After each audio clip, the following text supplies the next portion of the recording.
Yo les gars, bienvenue dans le temple du spectacle. Allez, c'est parti. Le Fighting Spirit. On attendait, après avoir abusé, n'est-ce pas, de Tottenham Hotspur le lundi dernier, Chelsea récidive encore une fois face à Manchester City. C'était un match test. C'était un match, n'est-ce pas, de toutes, n'est-ce pas, les attentes, parce qu'on attendait pour voir le vrai niveau de Chelsea après la performance face à Tottenham. On se disait, voilà, ils ont fait un résultat face à une équipe avec 9 joueurs sur le terrain, 8 joueurs de champ, plus un gardien. C'était pas évident. Il fallait qu'on le voie, n'est-ce pas, face aux grands. Et aujourd'hui, on a vu, n'est-ce pas, le vrai visage de Chelsea. Je pense, on est de retour, les gars, on est de retour. Sérieux, je le sens. Chelsea n'a jamais été aussi proche du retour au Big Four. Qu'est-ce qu'on appelle le Fighting Spirit? C'est ce qu'on aime dans la Barclays English Premier League. 4 buts partout, les gars. C'était une bataille opposant Jackson à Erling Haaland, même si ce dernier repart avec la victoire en marquant, n'est-ce pas, un doublé. De l'autre côté, une bataille du milieu. Sérieux, Pochettino, qu'est-ce qu'il nous a foutu comme match? Qu'est-ce qu'il nous a sorti comme tactique? Guardiola, c'est le génie de la tactique. Tout commence, n'est-ce pas, en première période. Alors, Haaland lance les hostilités face, n'est-ce pas, à une défense de Chelsea fébrile, distraite. Une faute bête de Marc Cucurella. En tout cas, je l'ai blâmé, n'est-ce pas, sur cette action-là. Je voulais pas qu'il puisse, n'est-ce pas, attaquer, surtout que Thiago Silva était en bonne posture de sortir, n'est-ce pas, ce centre. Mais cadeau, Marc Cucurella a fait, n'est-ce pas, c'est un cadeau bête à Erling Braut Haaland, qui ce dernier, n'est-ce pas, il te fait un match sérieux qui sort de l'extraordinaire, parce que il obtient un penalty avec une tactique, avec, n'est-ce pas, cet œil-là de grand attaquant, parce que sérieux, il a commencé par taquiner Marc Cucurella, et après, il obtient un péno. C'est l'intelligence d'un attaquant. Chapeau en tout cas pour Erling Braut Haaland. Non, mais c'est à partir de ce moment-là que ça a commencé, parce que Thiago Silva, qui répond, n'est-ce pas, à Erling Haaland avec une tête smatchée, c'est imparable pour Ederson. Et on voit que c'est une classe, ce gars. C'est du vin. Thiago Silva, c'est comme du vin. Plus il vieillit, plus il est bon. Non, mais pour moi, je lui donnerai 3 ans. Dans ces 3 ans-là, ça inclut aussi la formation des défenseurs. Ce gars, il a une lecture de jeu. Ce gars, il a une vista comme pas possible. Ce gars, il te dégage une sérénité, n'est-ce pas, en défense. Et tu sens il est léger. Il n'y a pas de pression. Il guide la défense. Il contrôle la défense. Il oriente le jeu. Il est au four et au moulin. Et c'est ce que moi j'aime avec ce genre de carrière, n'est-ce pas, sur le pitch. Sérieusement, quel match, une bataille tactique. Tu regardes Man City qui revient avec une faute bête de Josko Vardiol. Ça, ça prouve à suffisance que sur cette action-là, sur le deuxième but de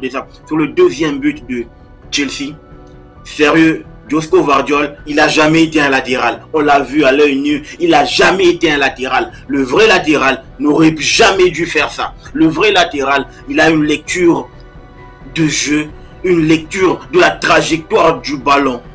Mais ça a souri pour nous, parce que c'était un cadeau pour Reece James de faire une passe test à Raheem Sterling. Et aujourd'hui, quand je regarde le match qu'a réalisé Raheem Sterling, sérieusement, il te joue tous les jours comme ça. Tu as un CR7 sur le terrain, il te joue tous les jours comme ça. Tu as un Messi sur le terrain, il te joue tous les jours comme ça. C'est un goth, n'est-ce pas, sur le terrain, sérieusement. Parce que c'est la joie terrible, je vous dis. Je vous dis que c'est la joie, parce que je ne m'attendais pas du tout à cette performance. On a joué un Manchester City, on l'a joué en le regardant droit dans les yeux. On s'est dit, plus question de respect, on ne les respecte pas, on les attend pas à ce qu'ils nous tuent, on les attend pas à ce qu'ils abusent de nous comme on a fait avec Tottenham. On les titille, on est avec eux. Vieux, on se regarde droit dans les yeux. Il n'y a plus de respect. Le respect est mort sur ce terrain. On est là sur les champs de bataille. Que le meilleur l'emporte. Que le meilleur gagne. La deuxième période, elle commence avec un Erling Braut Haaland. Non mais sérieux, Erling Braut Haaland, je me dis, ce gars, c'est un renard de surface. Il m'a convaincu parce qu'on se disait que c'était un attaquant qui marquait jamais dans des grandes rencontres, dans des grandes rencontres. Mais là, il a prouvé à suffisance que c'est un attaquant sur qui on peut compter dans des grandes batailles, dans des grandes affiches. Sérieux, il a répondu présent, il a eu, n'est-ce pas, à participer, n'est-ce pas, au jeu, il a eu, n'est-ce pas, à créer des occasions, il a eu, n'est-ce pas, à mettre mal à l'aise un certain Thiago Silva, même si ce dernier repart avec un but à la clé. Ça prouve à suffisance que, en tout cas, les deux équipes nous ont produit un match de football. Je pense, à mon humble avis, que ce match, il est le plus prolifique, j'arrive, de tous les matchs de Première Ligue pendant, et ça restera dans les annales pendant plus de 50 ans. Je vous le dis les gars, on n'a jamais eu un match aussi tactique, aussi prolifique, aussi, n'est-ce pas, juteux en termes de buts, des séquences de jeu, des oppositions, des tactiques, n'est-ce pas, de vista, de bagarre. Donc c'était la totale dans ce match, la totale les gars, la totale, on a eu la totale. Didier Drogba, ah vraiment, il est en train de renaître dans le corps d'un certain Nicolas Jackson.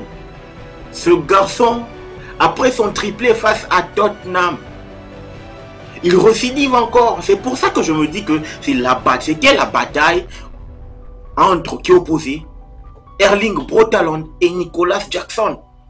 Et aujourd'hui, on l'a vu, Jackson a répondu présent comme un renard de surface. Il était là. Il attendait à ce que ce shoot-là de Gallagher soit repris. Et il a vraiment...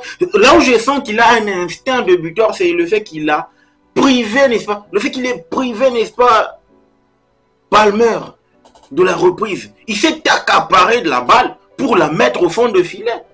Ça, c'est un sursaut d'orgueil. Ça, c'est un attaquant qui répond, qui sait ce qu'il fait, ce qu'il a, n'est-ce pas, qui connaît ses responsabilités. C'est un Nicolas Jackson. Je suis aux anges, les gars. Je loue, n'est-ce pas, la lecture du match des deux entraîneurs. City a été supérieur à Chelsea, au moins de par son expérience.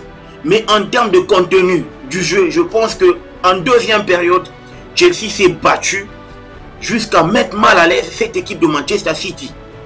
N'eût été, n'est-ce pas, leur but de la baraka, dévié par Thiago Silva, je pense que Chelsea repartirait avec la victoire. Même si c'est une demi-victoire, parce que ça aurait été vraiment triste de voir Chelsea qui fait un très bon match à Tottenham, à Spurs, et qui revient à Stamford Bridge, et qui repart avec une défaite. Ça aurait fait mal. Ça aurait fait mal. Match après match, semaine après semaine, je pense qu'il y a maintenant un déclic. On est en train de voir le vrai niveau de Chelsea. On est de retour, les gars. On a vraiment, n'est-ce pas, bousillé notre année 2022. Mais je pense que là, on est de retour. En termes de performance, je pense que jusqu'à présent, vous êtes sans ignorer avec moi que on est vraiment dubitatif à l'idée de la qualité, de la performance qu'apporte, n'est-ce pas, Enzo Fernandez. Moi, en tout cas, je n'ai pas encore vu un Enzo Fernandez qui nous sort une masterclass depuis le début de la saison. Caicedo est en train de se performer. Il est là, il fait un gros travail au milieu. C'est pas un Kanté, mais c'est un robot. Il est là pour balayer, n'est-ce pas, les actions. Et il a été présent. Sauf que ça perd. Que Enzo Fernandez, j'ai senti que il n'y a pas eu un impact. Quand tu es à un niveau du standing de Enzo Fernandez, tu ne te fais pas sortir, tu ne te fais pas remplacer, n'est-ce pas, à la 63e minute. Tu ne te fais pas sortir à ces instants-là. Tu as un orgueil, tu as un orgueil de joueur de classe mondiale.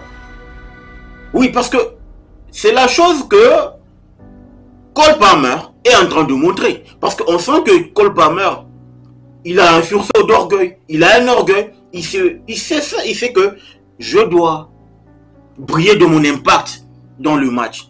Et chaque match après match, même s'il est mauvais, mais il repart au moins avec une action clé. Et aujourd'hui, on l'a vu qu'il repart avec une action clé. Donc les gars, dites-moi ce que vous en pensez en commentaire. Les Blues fans, likez, partagez cette vidéo. Le football mérite d'être vécu. Ciao.